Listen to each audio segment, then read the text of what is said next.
तो आदाब, नमस्कार, जय हिंद, वंदे मातरम। मैं आपका अपना ठाकुर प्रखर सिंह और रात के 10 बज चुके हैं और कहानी का जो सिलसिला है एक बार फिर से उसी क्रम में गाड़ी पटरी पे आ चुकी है। डेली कहानियाँ आ रही हैं, लेकिन कहानी सुनाने से पहले आपको बताना चाहूँगा कि कल और परसों संभवतः 2 दिन का ब्रेक रहेगा, चूँकि 2 दिन तक मुझे कहीं जाना है खुद का चेकअप करवाने के लिए और एक एग्ज़ाम भी है।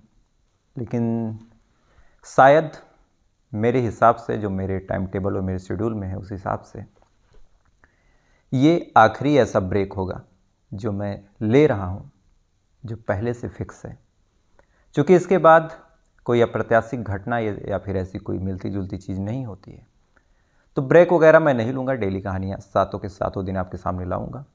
2 दिन के लिए पहले ही माफ़ी मांग ले रहा हूँ, क्योंकि कई लोग परेशान हो जाते हैं और मैं रिप्लाई भी नहीं कर पाता, तो उन्हें थोड़ा और अजीब लगता है कि अगला है या चल बसा या फिर क्या बात है। तो फिलहाल ये तो रही एक बात। अब आज की कहानी शुरू करूं उससे पहले आपकी जानकारी के लिए बता दूं कि बीच में एक नाम बहुत तेज़ी से आप लोगों के सामने आया होगा। वो नाम एक जगह से जुड़ा हुआ है, वो नाम एक धार्मिक स्थल से जुड़ा हुआ है। वो नाम आजकल इंस्टा से लेके, फेसबुक से लेके, सोशल मीडिया, यूट्यूब, हर जगह छाया हुआ है, और वो नाम है बागेश्वर धाम उर्फ धीरेन्द्र शास्त्री का।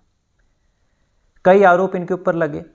किसी ने कहा ये अंधविश्वास फैलाते हैं, किसी ने कहा कि ये लोगों को लूटते हैं, ठगते हैं। बीच में किसी समाज सेवी ने इनके ऊपर एक तरह से कंप्लेन भी की थी कि अंधविश्वास फैला रहे हैं, चैलेंज भी किया था। ये सारी चीज़ें हुई थी।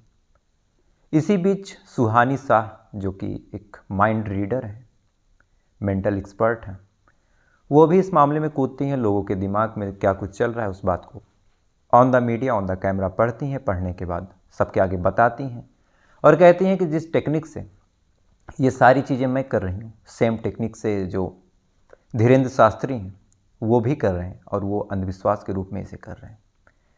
ये सारी चीज़ें जब चल रही थी, ये सारी चीज़ें कल तक चल रही थी, तो लोगों को लग रहा था कि क्या इस मामले में जैसे बाकी बाबाओं पर कार्रवाई हुई, चाहे वो राम रहीम हो, चाहे आसाराम बापू हों, चाहे जलेबी बाबा जिसकी कहानी मैंने सुनाई थी, या फिर कई ऐसे बाबा जो ठगी के आरोप में फंसने के बाद आज वो जेल में अपना वक्त गुजार रहे हैं, तो क्या धीरेन्द्र शास्त्री के साथ भी ऐसा कुछ हो सकता है? क्या धीरेन्द्र शास्त्री जो है वो अंधविश्वास फैला रहे हैं और उस जुर्म में उन्हें जेल जाना पड़ेगा? ये सारी चीज़ें चलती ही रहती हैं कि अचानक से पुलिस जो है वो धीरेन्द्र शास्त्री को क्लीन चिट दे देती है, और ये क्लीन चिट आज ही मिलती है।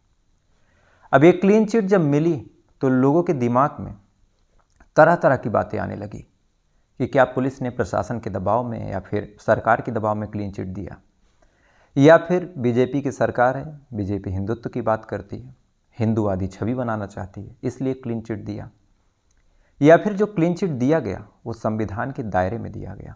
ये सारे सवाल आपके भी दिमाग में आ रहे होंगे। और मैंने जब ये न्यूज़ सुनी, हालांकि इस बात की जानकारी मुझे कई दिन पहले ही थी, लेकिन मैंने सोचा कि पहले फैसला आ जाए, उसके बाद ही आपका मामला क्लियर करूं। तो जो क्लीन चिट दी गई धीरेन्द्र शास्त्री को, वो संविधान के हिसाब से ही दी गई, और कायदे से धीरेन्द्र शास्त्री पे कोई कार्रवाई की भी नहीं जा सकती थी। चूँकि हमारे भारत का जो संविधान है उसमें एक अनुच्छेद है, अनुच्छेद 25, आर्टिकल 25। अनुच्छेद 25 के अनुसार किसी भी व्यक्ति को अबाध्य रूप से, यानी कि बिना किसी बाउंडेशन के, वो अपना धर्म मान सकता है, अपनी धर्म पूजा विधि को कर सकता है, अपने धर्म का प्रचार कर सकता है, और पब्लिकली अपने धर्म के चोले को, अपने धर्म के उस व्यवहार को, जो आचार व्यवहार उसके धर्म में संहित है, वो सारी चीज़ें वो कर सकता है। लिहाजा आर्टिकल 25 के तहत ही जो धीरेन्द्र शास्त्री हैं वो बरी होते हैं, उन्हें क्लीन चिट मिलती है। लेकिन अब दूसरा सवाल ये भी आता है कि चलो वो हिंदुत्व का प्रचार कर रहे थे, बागेश्वर धाम बालाजी का प्रचार कर रहे थे, इसमें कोई दो राय नहीं है। इसमें कोई भी हिंदुस्तानी नहीं चाहेगा कि किसी को भी सजा हो कि अपना धर्म प्रचार करने के लिए। लेकिन जो लोगों के मन की बात पढ़ते हैं, या फिर जो लोगों का भूत उतारते हैं, भूत प्रेत की बाधा शांत करते हैं, तो ये तो अंधविश्वास की श्रेणी में आता है। तो इसका भी जवाब बड़ा सिंपल सा है। अगर धीरेन्द्र शास्त्री भूत प्रेत भगाने के लिए कोई स्पेशल पूजा करवाते या फिर कोई अपना विशेष मंत्र देते, या फिर कोई पूजा विधि बताते, या फिर कोई एक तंत्र क्रिया बताते। तो ये सारी चीज़ें तो अंधविश्वास में आती हैं, लेकिन धीरेन्द्र शास्त्री ने जो भूत प्रेत या फिर किसी भी प्रॉब्लम को सॉल्व करने का जो तरीका बताया है, वो तरीका सिर्फ हनुमान चालीसा बताया है। यानी मंत्र के नाम पे, पूजा के नाम पे वो महज हनुमान चालीसा का पाठ करने को बोलते हैं। अब जिस देश में गीता और कुरान पे हाथ रख के कसम खिलवाई जाती हो कोर्ट में, ऐसी जगह पे अगर हनुमान चालीसा का पाठ करना अंधविश्वास में आने लगेगा तो फिर उसकी तो बात ही कुछ और होगी। लेकिन फिलहाल हनुमान चालीसा का पाठ करना अंधविश्वास की श्रेणी में नहीं आता है, ये लोगों की धार्मिक आस्था का विषय है। डेली प्रैक्टिस में लोग करते हैं और धीरेन्द्र शास्त्री भी वही करवाते हैं, लिहाजा ये मामला अंधविश्वास का भी नहीं बना। ये तो रही 2 सवाल के जवाब। अब आता है तीसरा सवाल कि जो लोगों के दिमाग को पढ़ने का दावा करते हैं, और ये दावा अगर वो करते हैं तो कई लोगों ने उसमें कहा कि ये लोगों के फेसबुक से, उनके सोशल मीडिया अकाउंट से या फिर अपने मुखबिरों से डिटेल वगैरह निकलवा लेते हैं और इसी डिटेल्स का उपयोग करते हैं, फिर बाकायदा पर्चा लिखते हैं, वो सारी चीज़ें क्लियर होती हैं। लेकिन इन सवालों का जो जवाब है वो सुहानी शाह ने ना चाहते हुए भी इनडायरेक्टली खुद दे दिया। दरअसल जो सुहानी शाह हैं वो खुद माइंड रीड करती हैं और कहती हैं कि ये कला है, इसमें सामने वाले की मैं डिटेल कहीं से चुराती नहीं हूँ, कहीं से कुछ करती नहीं हूँ, बस उसके हाव भाव से, उसके रवैये से, उसके सोचने के तरीके को ऑब्जर्व करती हूँ। और बचपन से ही 5-6 सालों से मैं प्रैक्टिस कर रही हूँ, लिहाजा मुझे इतनी नॉलेज हो चुकी है, मेरी इतनी प्रैक्टिस हो चुकी है कि आदमी के हाव भाव को देख के ही मैं जान जाती हूँ कि उसके दिमाग में क्या चल रहा है या फिर उसको क्या प्रॉब्लम है, वो अपने पासवर्ड क्या रख सकता है। तो इस मामले में भी सुहानी शाह कोई चोरी नहीं करती, कहीं से किसी की कोई डिटेल नहीं निकलवाती।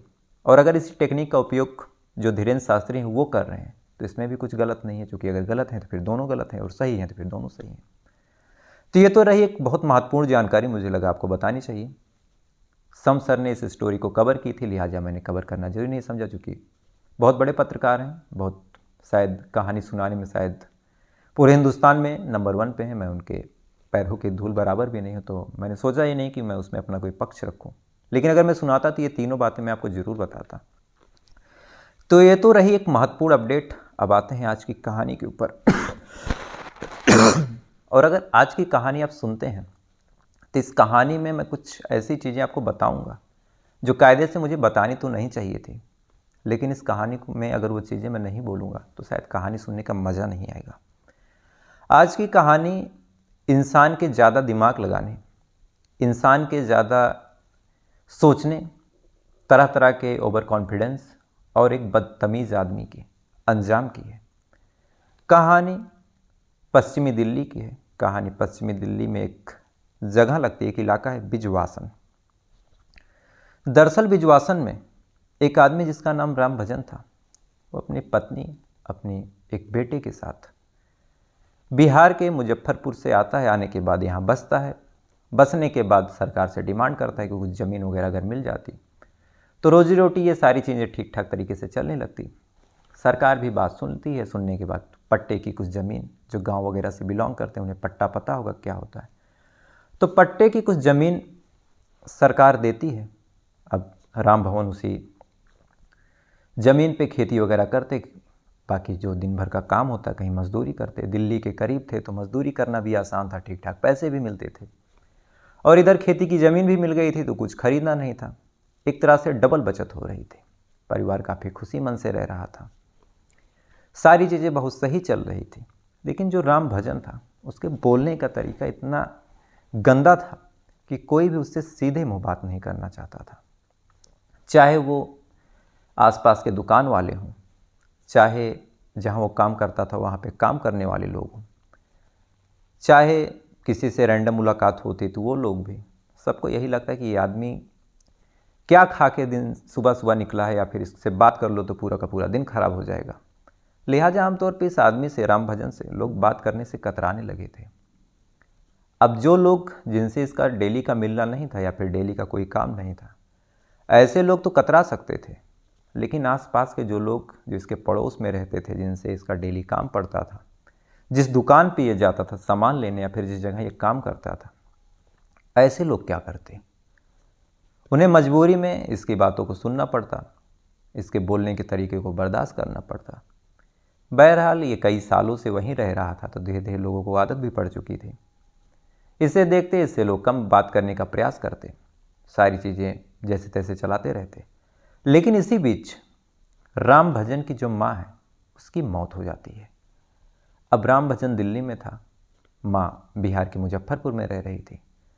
लिहाजा राम भजन को अपने माँ के मरने की जब खबर लगती है तो ये फ़ौरन अपनी बीवी और बच्चों के साथ बिहार चला जाता है। बिहार जाता है, जाने के बाद माँ को मुखाग्नि देता है, उसकी चिता को आग देता है। आग देने के बाद बाकी जो 13-14 दिन तक पूरे हिंदू रीति रिवाज के हिसाब से शुद्ध तेरहवीं ये सारी चीज़ें होती है उसको करता है। अब चूँकि इधर खेती बाड़ी भी थी दिल्ली में, काम धंधा भी था, मजदूर आदमी था, ज़्यादा ब्रेक भी नहीं ले सकता था। दूसरी तरफ गांव में बाकी लोग अब अकेले हो गए थे, माँ के जाने के बाद घर पे कोई संभालने वाला नहीं था। लिहाजा राम भजन कहता है अपनी पत्नी से कि कुछ टाइम तक तुम यहीं रुक जाओ, रुकने के बाद थोड़ा घर का माहौल जो है नॉर्मल हो जाए, उसके बाद दिल्ली आ जाना। लेकिन अभी घर की तुम बहू हो, तुम्हारी जिम्मेदारी बनती है, तुम यहीं पे रहो। राम भजन की बात उसकी पत्नी को भी ठीक ठाक लगती है, कहती है कि ठीक है आप दिल्ली जाइए, मैं यहीं रहूँगी। इस पे राम भजन अपने बेटे जिसका नाम रंजीत था उससे भी कहता है कि तुम भी यहीं रहो, अपनी माँ का ख्याल रखना, और कोई ज़रूरत हो तो मार्केट वगैरह का काम तुम कर सकते हो, तुम बड़े हो चुके हो, लेकिन दिल्ली मुझे जाना होगा, सारी चीज़ें मुझे मैनेज करनी होगी। पता नहीं फसल का भी क्या हाल है, पता नहीं वहाँ का माहौल कैसा है। ये सारी चीज़ें राम भजन बोलता है। बोलने के बाद वापस दिल्ली आता है, 3-4 दिन तक रहता है। लेकिन 3-4 दिन रहने के बाद अचानक से राम भजन पड़ोसियों को दिखना बंद हो जाता है। अब कुछ दिन तक तो पड़ोसी इस बात को इग्नोर करते हैं, लेकिन धीरे धीरे जब 1 दिन बीतता है, 2 दिन बीतता है, 3 दिन बीतता है, पड़ोसी जहाँ वो काम करता था वहाँ पे जाते हैं, पूछताछ करते हैं, उसके दोस्तों से भी बातचीत करते हैं, लेकिन कहीं से भी राम भजन की ना कोई खबर मिल रही थी, ना किसी के पास कोई जानकारी थी। तो पड़ोसियों को भी लगता है कि राम भजन कहाँ चला गया, क्या हो गया। इधर घर भी कांटेक्ट करने की कोशिश करते हैं, रंजीत को फ़ोन करते हैं, रंजीत कहता है कि बिहार में भी नहीं आए हैं। तो पड़ोसियों को लगता है कि क्यों ना एक बार थाने चल के इस बात की जानकारी दे दें कि राम भजन जो है अचानक से गायब हो गया, उसका कोई कांटेक्ट नहीं लग रहा है। ये सारी चीज़ें सोचने के बाद जो गांव वाले हैं, जो उस बिजवासन इलाके के लोग थे, वो कापस खेड़ा थाने में जाते हैं। जाने के बाद बाकायदा एक कंप्लेन दर्ज करते हैं, बताते हैं कि कैसे सारी चीज़ें हुई, कैसे राम भजन बिहार से लौट के आया, लेकिन 3-4 दिनों बाद गायब हो गया। पुलिस वाले भी मामले को हल्के में लेते हैं, कागज़ पे नोट करते हैं, बाकी कहते हैं कि ठीक है आप जाइए, जाने के बाद हम खोज देंगे, खोज के निकालेंगे, जो भी सूचना होगी आपको दी जाएगी। लेकिन कायदे से जिस पुलिस वाले को खोजना था, चूँकि मामला एक गरीब का था, मामला एक निचले वर्ग के इंसान का था, तो पुलिस भी इस मामले को बिल्कुल तूल नहीं देती, बस इग्नोर करती है। इग्नोर करके दिन बीतने का इंतज़ार करती है ताकि एक फाइनल रिपोर्ट लगा के बता दिया जाए कि हमने बहुत खोजा, नहीं मिला। पुलिस वाले जब कोई काम नहीं करते, इसी बीच जो रंजीत है, जो राम भजन का बेटा है, वो आता है। आने के बाद थाने जाता है, कहता है कि साहब खोजिए। उसे भी सेम तरीके से आश्वासन दे दिया जाता है कि ठीक है तुम जाओ, हम लोग खोज रहे हैं, सारे काम सारी प्रक्रिया लोग लगे हुए हैं। तो जब रंजीत को लगता है कि अब पुलिस वाले कुछ करेंगे नहीं, अब जो भी करना है, जैसे भी करना है, मुझे ही खोजना पड़ेगा, तो रंजीत अब अपने बाप को खोजने के लिए खुद ही निकलता है। अब बेचारा एक लड़का, वो करे तो करे क्या। तो सबसे पहले जो रंजीत है वो अपने पिता के राम भजन के दोस्तों से और उनके साथ जो काम कर रहे थे उनसे जाता है। जाने के बाद पूछताछ करता है कि आखिरी बार मेरे पिता कब आए थे, आखिरी बार उनको किसने देखा था, क्या हुआ था, कैसे हुआ था, क्या किसी के पास कोई जानकारी है, क्या किसी से कोई झगड़ा हुआ था। अब धीरे धीरे जब समय बीतता जा रहा था तो रंजीत के मन में भी तरह तरह के ख्याल आ रहे थे कि क्या मेरे पिता के साथ कोई हादसा तो नहीं हो गया, किसी ने किडनैप तो नहीं कर लिया, फिर किसी ने उन्हें मार तो नहीं दिया, उनके साथ कुछ गलत तो नहीं हो गया। रंजीत बेचारा ये सारी चीज़ें खोजते हुए अपने पिता की लाश को या फिर अपने पिता की बॉडी को, चाहे जिंदा मिले चाहे मुर्दा मिले, खोजने लगता है। खोजते खोजते जब काफ़ी टाइम बीत जाता है, रंजीत को कहीं से सफलता नहीं मिलती। तभी इसी बीच वो अपने पिता के खेत के पड़ोस वाले खेत के पास जाता है पहले अपने खेत में जाता है। खेत में जाने के बाद देखता है कि दो लोग जिनका नाम बीर और रामदास है, ये दोनों काम कर रहे हैं। उनको ये सारे बात बताता है और कहता है कि जो मेरे पिता हैं कई दिनों से गायब हैं, कहीं मिल नहीं रहे। अब ये बात जब बीर और रामदास सुनते हैं तो सुनने के बाद बीर कहता है कि एक काम करो, अपने पिता को कूड़े दानों में भी खोज लो, क्या पता उनकी लाश कहीं वहीं पड़ी ना हो। अब ये बात रंजीत जब सुनता है तो उसे एक धक्का सा लगता है कि उसके पिता के बारे में ऐसे कैसे बोला जा रहा। लेकिन कहते हैं कि अगर ऊँट खोता है तो आदमी उसे मटके में भी खोजता है, अपनी चीज़ें ऐसी प्यारी होती है। लिहाजा बीर के कहने के बाद जो रंजीत है वो अपने पिता की लाश को जगह जगह के कूड़ेदानों में, जहाँ पे कचरा फेंका जाता था, उन सारे जगहों पे खोजने लगता है। और इसी बीच एक कचरे की जगह पे उसको अपने पिता की लाश मिल जाती है। अब अपने पिता की लाश जैसे ही रंजीत देखता है, देखने के बाद आउट ऑफ कंट्रोल होता है, एक तरह से उसके होश गायब हो जाते हैं। चक्कर खा के गिरता है। गिरने के बाद फिर अपने होश को जैसे तैसे संभालता है। संभालने के बाद जो कापस खेड़ा थाने के सीओ हैं सुधीर ओजस्वी, उनको फ़ोन करता है। फ़ोन करके कहता है कि साहब आप तो नहीं खोज पाए, मैंने अपने पिता की लाश तो खोज ली है, अब बस आप उनके कातिल तक अगर पहुंच जाते हैं तो बड़ी मेहरबानी होती। अब ऐसी खबर जब सुधीर सर के पास आती है तो एक तरह से सुधीर सर की भी काफ़ी बेइज्जती होती है। बाकायदा गाड़ी वगैरह उठाते हैं, एम्बुलेंस बुलवाते हैं, पहुंचते हैं, बॉडी को कब्जे में लेते हैं। लेने के बाद बॉडी को पोस्टमार्टम के लिए भेजते हैं। लेकिन ये सारी चीज़ें करने के बावजूद अब जो सुधीर थे, जो सीओ साहब थे, वो रंजीत से कहते हैं कि अचानक से तुम्हें यहाँ लाश कैसे मिल गई और तुम खोजते खोजते यहाँ कैसे आ गए। अब ये बात जब रंजीत सुनता है तो उसे भी लगता है कि इतनी सटीक जानकारी बीर ने कैसे दे दी कि किसी कूड़ेदान में खोज लो। शुरू में लोगों को लगता है कि हो सकता है कोई इंसिडेंट हो, लेकिन हर तरह से जब पूछताछ करके सारी जगह छानबीन करके पुलिस वाले, रंजीत, ये सारे लोग थक चुके थे। कहीं से ना कोई दुश्मनी का एंगल था, ना कोई बहुत बड़े आदमी थे कि पैसे की कोई रंजिश रही हो। तो सारे जगहों पे छानबीन करने के बावजूद जब पुलिस वालों के हाथ कुछ भी नहीं लगता तो लगता है पुलिस वालों को हो ना हो, अब अगर कुछ बता सकता है तो बीर ही बता सकता है। लिहाजा पुलिस वाले अब बीर को उठाते हैं। उठाने के बाद बीर और उसके जीजा रामदास से जब पूछताछ करते हैं, पुलिस अपने अंदाज में जब पूछताछ करती है तो कुछ देर तक तो बीर और रामदास घुमाते हैं, लेकिन घुमाने के बावजूद जब पुलिस अपने पे अड़ती है और इनका मुंह खुलवाती है तो कुछ ऐसी कहानी निकल के सामने आई जिस कहानी के बारे में मैंने आपको शुरू में बताया था। दरअसल जो राम भजन है वो बोलने में इतना ज़्यादा अजीब था, उसकी भाषा शैली इतनी गंदी थी। किसी भाषा शैली की वजह से जो बीर और उसका जीजा रामदास है, उन दोनों में कई बार झगड़ा हो चुका था। कभी खेत की मेड़ को लेके, जो कि पड़ोस पड़ोस में खेत था, कभी किसी दूसरी चीज़ को लेके, कभी अपना खेत में पानी लगाते, अगर उसके खेत में पानी चला जाता तो इस बात को लेके भी बहस होती, कहासुनी बहुत तेज होती। मामला इस कदर बढ़ गया कि बीर और रामदास ने अब इसका कत्ल करने का ही प्लान कर लिया। इस प्लान के तहत ये दोनों कई दिनों तक तैयारी करते हैं। शुरुआत में इन्हें कोई मौका नहीं लगता, लेकिन फाइनली वो मौका भी आ जाता है जब राम भजन की माँ की मौत होती है। सारे लोग घर जाते हैं, राम भजन अकेले आता है। जब इन दोनों को पता चलता है कि राम भजन अब पूरे दिल्ली में अकेला है, उसकी जान का, उसके पहचान का कोई है नहीं, और इसका ऐसा स्वभाव है कि शायद इसके साइड से कोई कंप्लेन भी करने ना आए, तो इसी प्लान के तहत राम भजन को ये दोनों अपने खेत में बुलाते हैं। खेत में बुलाने के बाद अगर आप लोगों में से कोई गांव से होगा तो उसे एक चीज़ पता होगी, झटका। और जिसे नहीं पता मैं उसे बता दूं कि झटका खेतों को जानवरों से बचाने की एक अनऑफिशियली तकनीक है। दरअसल इसमें खेत के चारों तरफ लोहे के तार लगा दिए जाते हैं और उसमें ऐसी करंट, डीसी करंट दौड़ाई जाती है जिससे अगर कोई जानवर उस खेत के पास आए तो उसे एक झटका लगे, वो दूर जाके गिर जाए। तो उसके खेतों में कुछ कटीले तार लगे हुए थे और उसको ये झटका बनाया हुआ था। लेकिन इसने एक दिमाग खेला और इसी दिमाग के तहत इसमें जो लो वोल्टेज की सप्लाई थी उसको हटा के एक नॉर्मल सप्लाई, जिससे किसी इंसान की जान जा सके, वैसी सप्लाई लगा दी। सप्लाई देने के बाद राम भजन को ये खेत पे बुलाते हैं। बुलाने के बाद बहस होती है। बहस होने के बाद ये दोनों मौका पा के राम भजन को उसी तार पे धक्का दे देते हैं।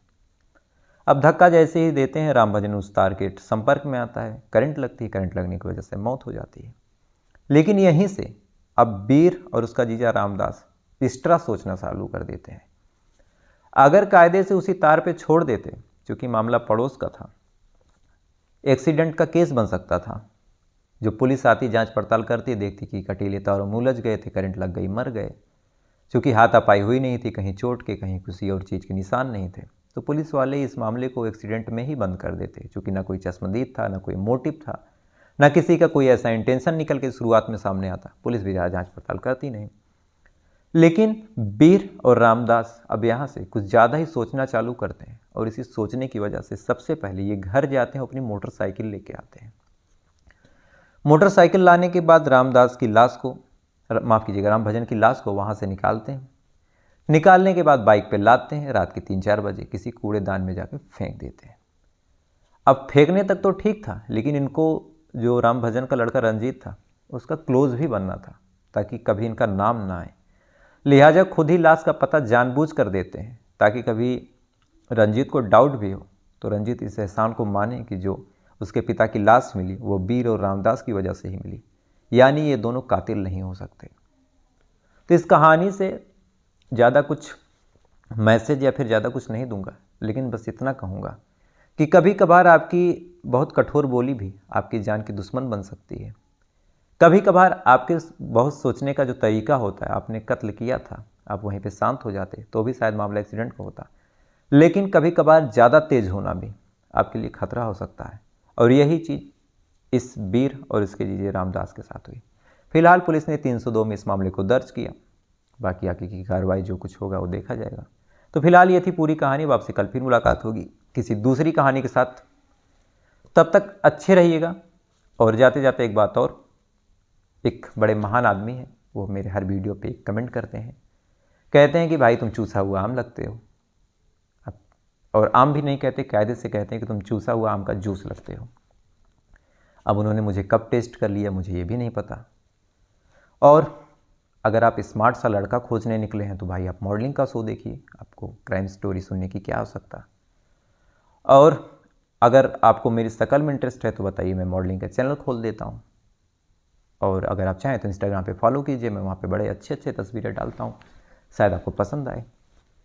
और वैसे भी अगर आप लड़के हैं तो आपको लड़कों की सुंदरता में ज़्यादा इंटरेस्ट होना भी नहीं चाहिए।